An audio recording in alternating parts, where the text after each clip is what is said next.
কাজ করতে করতে এতটাই ক্লান্ত, টায়ার্ড, সময় কোথায়, একটু রিক্রিয়েশনে যাওয়া, ফ্যামিলিকে সময় দেয়া, এই জায়গাটা আমি স্ট্রাগল করি। কারণটা কি?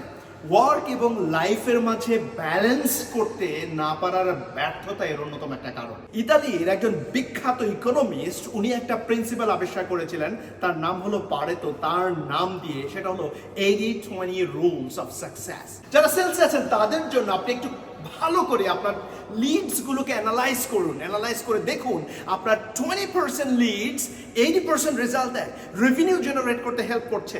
আবার 80% লিডস আপনাকে মাত্র 20% রেভিনিউ জেনারেট করতে হেল্প করছে।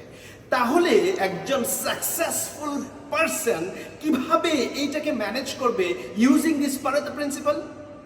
এই 20%কে বেশি সময় দিন যেটা আপনার লাইফে ম্যাটার করে, যেটা